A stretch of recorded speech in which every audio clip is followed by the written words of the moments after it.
Hello everyone, I'm Tanmay Pawar, student of Wellington Institute of Management. Today we are unpacking one of the most dramatic startup stories in India, BYJU'S. Once hailed as India's most valuable Edtech decon with a valuation of $22 billion in 2022, the company is now a case study in what can go wrong when hypergrowth outspaces governance. Let's start at the beginning. BYJU'S grew rapidly using what we call high pressure direct sales model, where ground level sales teams were trained to convert parents using emotionally driven pitches.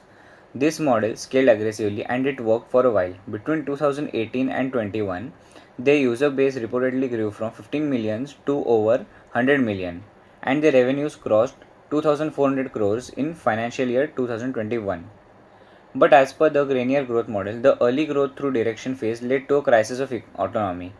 Leaders micromanaged operations, decisions bottlenecked, and local managers had limited flexibility, laying the ground for internal stress. Instead of pausing to consolidate, BYJU'S doubled down on growth. They spent over $2.5 billion on acquisitions, including Akash Educational Services, Great Learning, Topper, and Whitehead Junior. It was a textbook string of pearls strategy where capturing adjacent markets via merger and acquisition takes place. But those pearls didn't string together well operationally. Each acquisition came with its own tech stack, culture, and financial baggage. Integration was shallow and synergy was assumed, not executed. Hello, my name is Sharyu Pathade and I'm from B School, Mumbai. Right, that's where the cracks began to show. Revenue recognition was delayed, expenses ballooned, and the audit firm Deloitte resigned in 2023, citing lack of cooperation. BYJU'S failed to file its FY 2022 results on time and reported a loss of 8,245 crore. That's over 1 billion in losses. At the same time, governance failure became too visible to ignore. The board became dysfunctional, investor trust eroded, and employees' exit spiked. A former executive called the work culture toxic, with unrealistic sales target, unethical enrollment practices, and burnout level attrition. In terms of macro context, India's edtech market was booming during COVID, expected to reach $10 billion by 2025. BYJU'S capitalized on that. But when schools reopened and capital became scarce, their growth collapsed, exposing the weak internal structure. For microeconomic lens, unit economics didn't add up.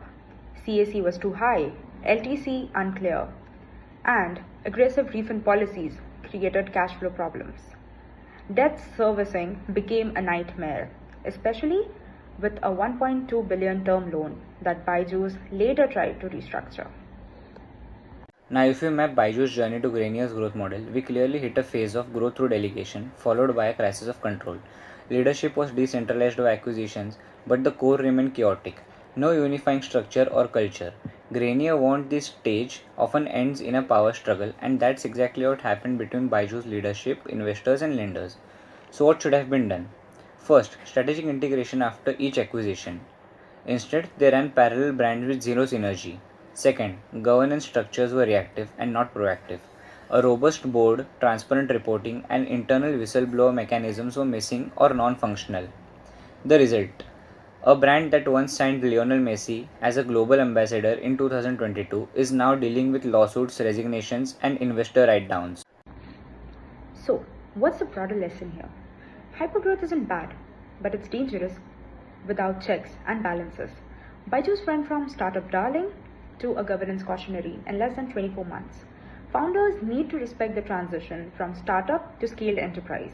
That means building not just for growth, but for sustainability, with clean books, real impact metrics, and ethical business practices.